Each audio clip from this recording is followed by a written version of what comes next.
Hello folks, welcome back to Ibrox following Rangers 1, Tottenham 2 today in Rangers' final pre-season outing of the pre-season before they start against Livingston next Saturday. It was a good game at Ibrox today. Rangers took the lead.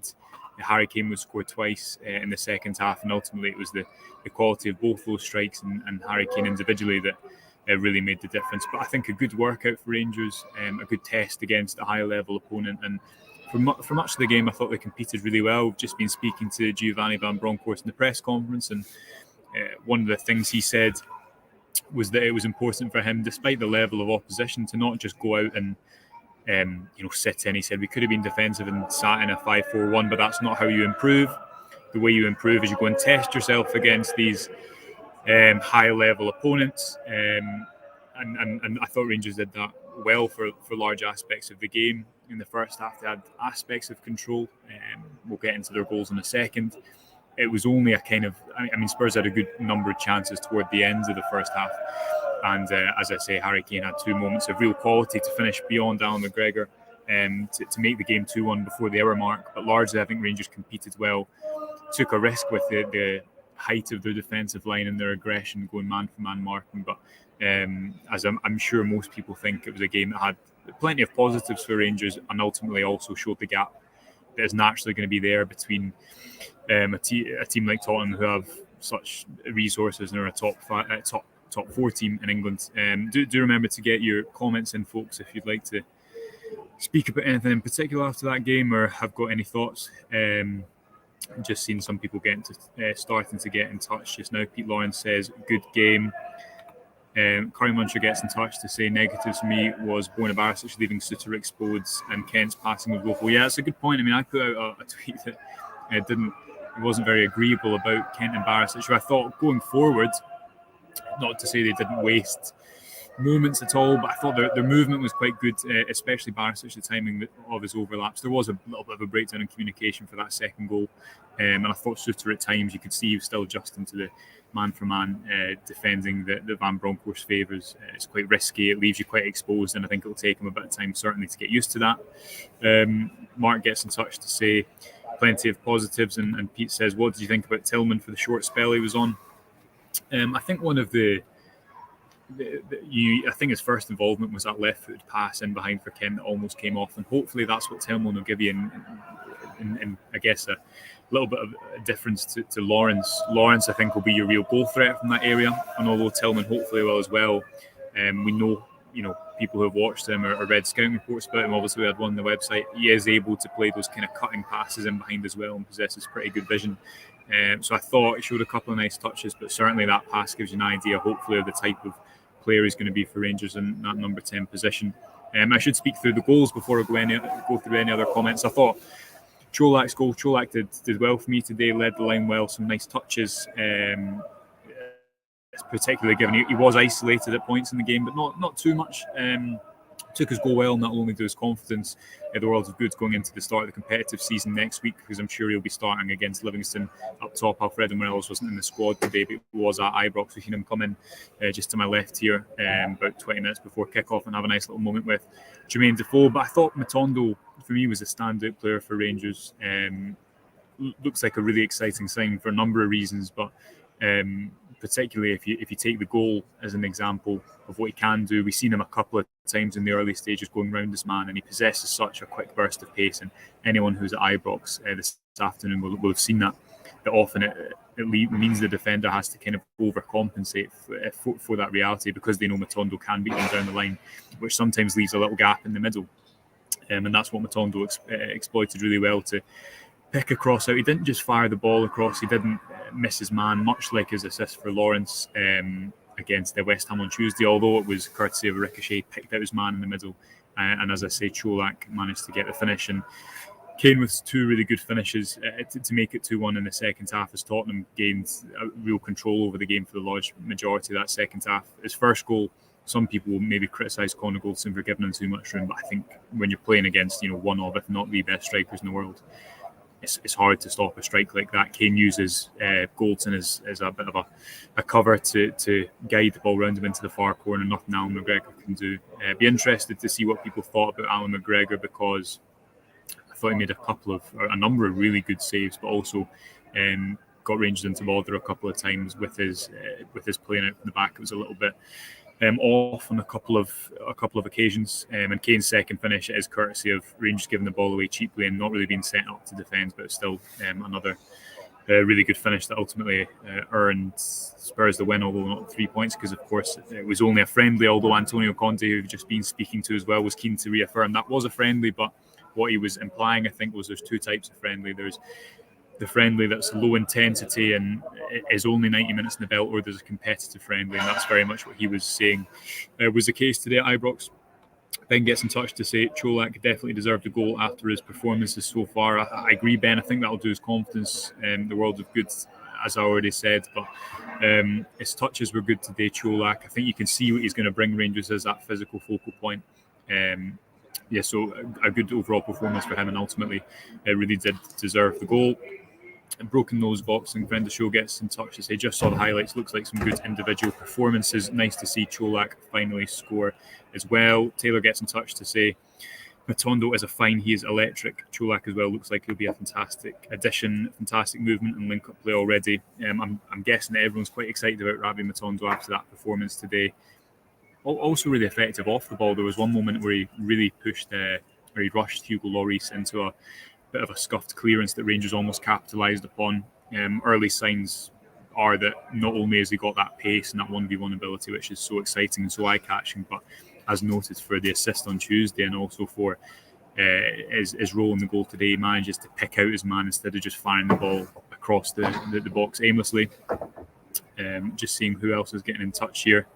Kyle saying, wee Rabbi, looks like he's been at Rangers for years, looks like he's going to improve a lot. I tend to agree with that point. Kyle Ian getting in touch, and this is a point that I've seen a few times on Twitter and in the comments today. Do Rangers still need another fit striker? Obviously, they go into the season having added in that department, but they still only do have one striker, so it'll be interesting to see what happens in that regard, although Van Bronckhorst did just say in the press conference that he does expect Ridvan Yilmaz to become a Rangers player, but he also expects, unless there's any outgoings, for that to be the final bit of business that Rangers do this window. I mean, there's no guarantees that Kemar Roofe definitely stays at Rangers, for example, just to take a name out of the hat, or a Phil Hollander. So you can read into that comment, I think, from Van Bronckhorst in two ways. You can say players probably will go. If you look at someone like Phil Hollander or Roofe, or even further down the pecking line, someone like Jack Simpson, it's certainly not improbable that Rangers don't trim their squad at all. So as Van Bronckhorst saying, until that happens, won't be another incoming. Or is he saying, look, the first team squad will be pretty full by that point, by the point that Rangers sign another left back, so there isn't really a need for anyone else to come into the starting 11 before the start of the season. I think it should be said as well that Glenn Kamara in that deeper midfield role looked really good today. Very classy on the ball, as you'd expect, but a pretty complete performance from him for me today against obviously a really high level of opposition. Another comment here saying that Lawrence is going to be a key player this season, real attacking influence. I'd agree with that as well. I think you've seen what he'll bring both in and outside the box. Obviously against West Ham he arrives really well to score that goal, but also in terms of the way that he moved the play forwards outside the box today, some nice touches, and much like Matondo, I think he looks very accomplished in this Rangers side in those two performances so far, which is obviously, I think, is what you need when you come into a club like Rangers and you're immediately going to have to play Champions League qualifiers. You've got a game against Livingston next week, which is hardly an easing into the new season. You need players of that mentality who are able to adapt really quickly, and Lawrence offers, I guess, a lot of reason for encouragement for those couple of performances so far. Gary Gray gets in touch to talk about man-for-man defending, top-level opposition, but left a few holes at the back today. Man-for-man defending will be trickier this season without Bassey's recovery pace. That's a great point by Gary, and I think it's an important topic. I mean, Suter, I think at points looked a little bit exposed today. That's probably natural. He also doesn't have the recovery pace of Bassey. He can't turn as quickly. Can anyone turn as quickly as Bassey, who's just absolutely electric? I think, Gary, it will be a case of Rangers will have to adapt in some areas. So, for example, you look at the role that Bassey played in the Old Firm semi-final. Can they do it to that degree.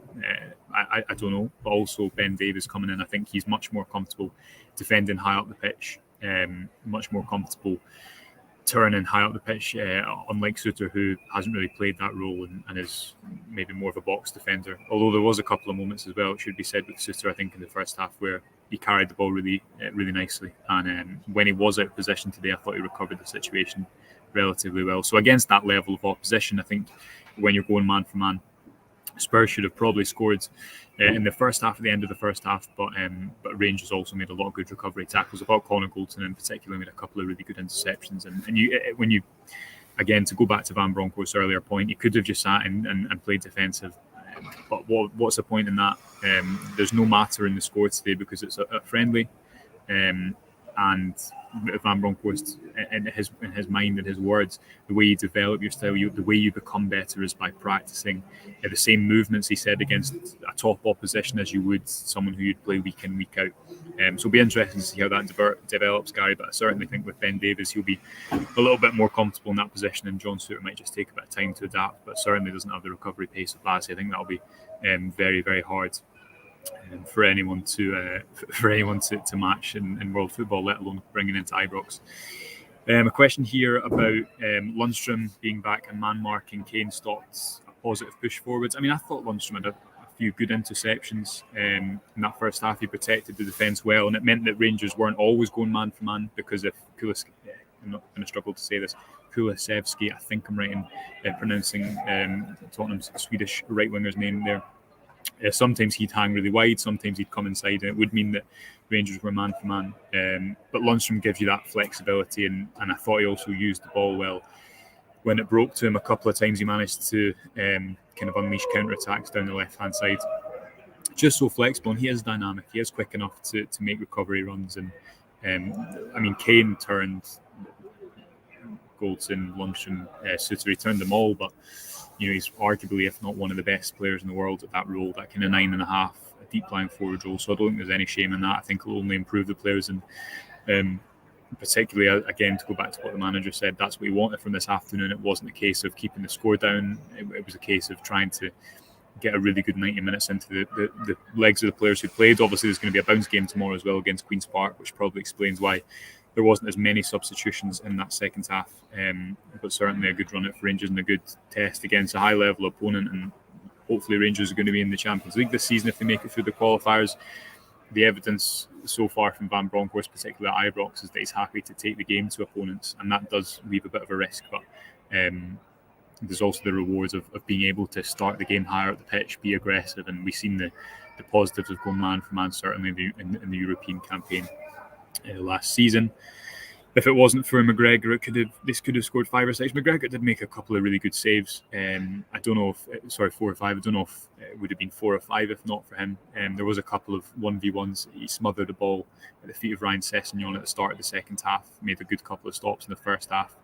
It'll be interesting to see the numbers in terms of what Tottenham's expected goal was, but certainly they did have a good couple of chances at the end of the first half that they'd have expected to convert, as Tommy gets in touch to say they're a class above in a lot of areas. You see the reaction to Harry Kane when he came off the pitch. He was applauded off, and I think that's purely in recognition of the fact that he's just such a good player, and you can see that when you're up close. It's the first time I've ever watched him in the flesh, and it was really impressive to see him and the impact that he was able to have on the game.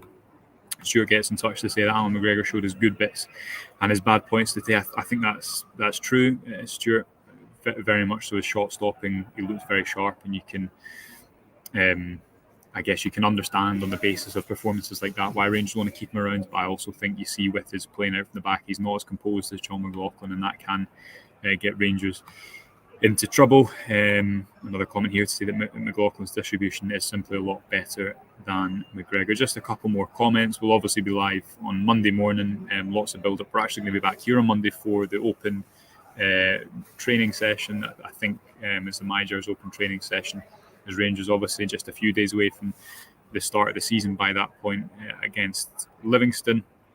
Suter is far more quicker and adept in goals than Kane made him look silly from Bobby. Bobby's obviously maybe giving Goldson a little bit of a hard time because of how good Kane is. I thought in response to that, Bobby, that Goldson made a couple of really good last-ditch challenges, but football's all about opinions, and that's why we love it. And just final one here. Do you think we held our own with Tottenham at times? 2 clear-cut chances from Kane was it? I think that's a fair point, Paul. I mean, I certainly think, as I've said a couple of times, that Tottenham would have, on the basis of play, hoped to score more than 2 goals because they broke in behind that Rangers defensive line on a number of occasions. But equally, when they did do that, Rangers managed to recover, or they relied on their goalkeeper. This wasn't the case of Tottenham coming here and dominating the whole 90 minutes. I thought Rangers had, particularly in the first half, some really good spells, and they deserved their goal to go ahead, I think, when they did. When you're facing a team of that quality and also bringing players off the bench, with Charlison, Brazil international, who Tottenham have spent, I think, 50-60 million on throughout in the summer transfer window. Bissouma, Perisic coming on at such quality that they're able to call upon from the bench. And ultimately it was time, it was the start of the second half that they eventually managed to wear Rangers down effectively. And that first goal in particular from Kane, it's hard to argue with that. It's hard to defend that. It's certainly hard for the goalkeeper to stop that. Positive vibe getting in touch to say the high line we could see us very open to counter-attacks. The way we played in the second half wasn't great. And again, it's the risk and the reward thing. We were talking about this in the game. You could equally say if Rangers had sat off and they sat deep and they allowed Tottenham control of the game, then they could have been opened up in that way. I guess football and Van Bronckhorst's decision in that regard is all about trade-offs, what he thinks his squad's best suited to. I certainly think, there was a moment where, if you remember in the first half, Cholak kind of took a bad touch after Kent had intercepted a pass. Otherwise, Rangers would have been in. I thought largely Rangers' structure was really good, and they will have to compensate for missing Bassey's recovery pace. Maybe the imminent arrival of Yilmaz will help address some, the lack of pace maybe in that backline as well, and Davies as well, who obviously wasn't in the squad today, but has been signed and will hopefully be ready for the start of the season. This is Van Bronckhorst style, unlike Gerrard, who wants to be compact and really condense the space around the ball. Van Bronckhorst favours individual duels, maybe a little bit more high risk, high reward, but certainly if you look at the delivery of it in the European campaign last season, I think he deserves the time and the trust to implement a style that he believes is going to bring success to the club. So we'll leave it there today, folks. Thanks to all of you for joining, for commenting, for watching. Hope you enjoyed this post-match video reaction. We're going to be doing these after every single game this season, obviously starting with Livingston next Saturday. We'll have lots of build-up all throughout the week. Reaction to this game tomorrow. We'll be at the training day, as I say, on Monday. We'll have lots of coverage of that. I'm going to be at the B-Teams game on Tuesday night. Remember, you can subscribe for just £2, support our work over at rangerreview.co.uk/subscribe. Join us on Monday morning at 9:30. Until then, enjoy the rest of the weekend, and I'll speak to you on Monday.